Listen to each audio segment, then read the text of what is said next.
Maybe you're a parent of a youth athlete and have thought about putting them in some sort of training program or training system. However, they have very long in-season periods where they're playing multiple travel sports or on multiple teams and always in some sort of competition period. I would recommend keep on watching this video because we're going to dive into training in season and kind of giving some tactical advice on how we approach it. So the first point of topic is training and soreness. So there's no question that a aspect of training does produce soreness. However, when we think about training and we think about an off-season period, the sort of training that we're focusing on doing is trying to add a lot of volume on the athlete. We're trying to get them as strong as possible in that time frame. And the whole idea behind it is to put a lot of muscular damage on the body. So we're really trying to stress the body. We're really trying to get a lot of those micro tears in our muscles, which is going to elicit those strength adaptations, some sort of hypertrophy adaptations, and just trying to get the athlete bigger, get them stronger. And that's the main goal. Though that muscle damage is what's going to create soreness on the body. It's the body's response to healing. So there's going to be a lot of inflammation in the area, and there's going to be a lot of blood and toxins kind of just moving around to get the muscle back to normal, to its homeostasis level. However, there's a different sort of training that we try to focus on when an athlete is in season, and that's trying to train the central nervous system, or the CNS. So the CNS is responsible for actually coordinating movement and working on the coordination aspect. It'll tell the muscles where to fire, when to fire, and how strong of a contraction should occur. And so typically when we're training the CNS, we are focusing on power. We're focusing on less reps, less volume, and really just trying to stimulate it enough to where the central nervous system has to fire, has to prime itself. However, we're not going to go into a crazy amount of volume so that the athlete gets that muscle damage and thus gets sore from it. So how we think about the type of athletes that come into our facility, we look at their training age. So for youth athletes, and how we categorize this is athletes from 7-year-old all the way up to 11-year-olds. For them, we're not going to have any sort of change to our training program when they're in season, or say they're coming in the day of practice or maybe the day of a game.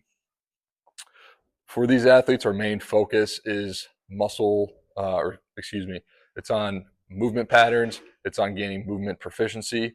So we're not going to be adding a ton of load to these athletes. We're going to be doing bodyweight squats. We're going to be doing bodyweight push-ups. From a running perspective, we're doing short sprints, a lot of rest in between, not trying to fatigue them too much. We want to stimulate these systems, so we want them getting faster, getting stronger. However, we're not trying to overboard their system, overload it, and create a ton of fatigue with them in general. For our middle school athletes, our main focus and how we categorize middle school athletes, these are probably 6th grade up to 8th grade. With them, we're going to limit intensity, meaning that we are not going to try and go too far down the strength aspect.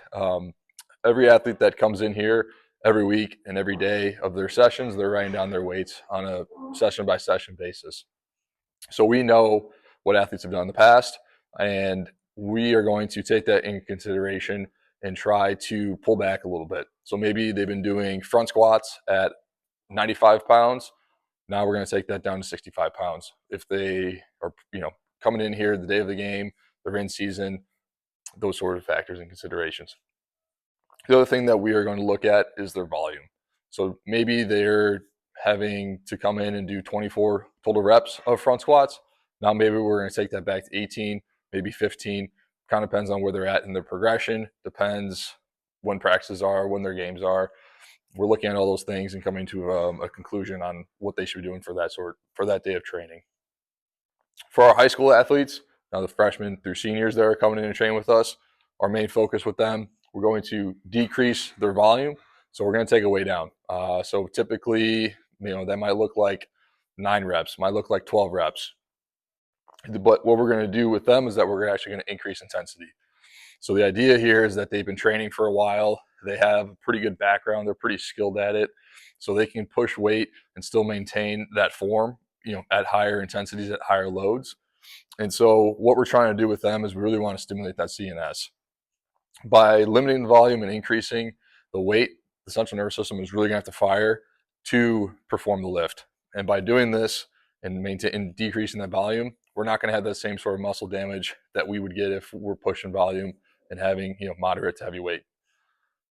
From a training structure perspective, how we would lay it out when they come in here and the type of workout that they would do training with us. Usually, generally speaking, we try to get somewhere between 6 and 7 exercises in. If we have more time, we might prescribe more. However, that's kind of our goal with our athletes. What we're going to start with is some med ball work. And so this might look like med ball slams or maybe some med ball rotational throws for some of our more rotational athletes. Whole idea here, quick, fast, powerful, lots of rest in between so that we can get that CNS firing, wake it up, get it primed. After that, we're going to go into some plyometrics. These could look like broad jumps or box jumps. So some sort of power output and getting them moving them through that. After that, we'd go into our strength block. So this could look like a squat, maybe a hinge. Kind of depends on the athlete. Depends on, like I said, where they're at in their progressions, how far out they are from games, where practices fall. But just as a general example, squat or hinge. Then we're going to pair that with the core movement, core exercise. It's not going to be too taxing on the body. We're going to work strength. Every athlete should be training core very consistently, very frequently, just to help them overall with their athleticism. After that, in our 3 series, we're going to do a push or a pull accessory. Same idea. Probably not going to have them doing a ton of volume, trying to focus more on the strength aspect, so we're not going to induce that muscle damage. Lastly, we'll do core with that as well. Kind of like I said before, every athlete should be trained core as much as they can. This could be plank holds, this could be sit-ups, any sort of core movement would really work here. The thing I'll say with core, so the core always, the main movements of it flexes, it extends, and then it resists rotations, or you might hear it referred to as anti-rotation. And so, we may pick different exercises across those 3 categories and those 3 movements of the core, just so we're training it fully. If we do have some extra time, this is where we might prescribe some prehab work. So for our baseball players, softball players that are coming in, you might be banded internal, external rotations. It could be a lot of monster walks to work the glutes. And then we would probably also prescribe some sort of foam rolling, some stretching, focusing on places that we've noticed with them in here training that might be sore, or they're just complaining about or talking about, this has been pretty sore for me. I've been feeling this in our practices, in our games. We'll probably have them focus on that. So that's how we would structure a session when they would come in here.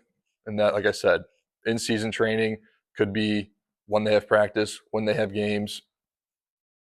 From a sets and reps perspective, it would all look different depending on what those parameters are and how far out from how many days from a practice or a game we are, or what, if they're coming in here the day after practice, the day of games. Those sets and reps schemes, we'd figure out, what makes the most sense with them given today. If you have any questions on anything that I've talked about, or any other questions as it relates to in-season training and how to implement a strength routine or a strength program into that, feel free to drop them in the comments below.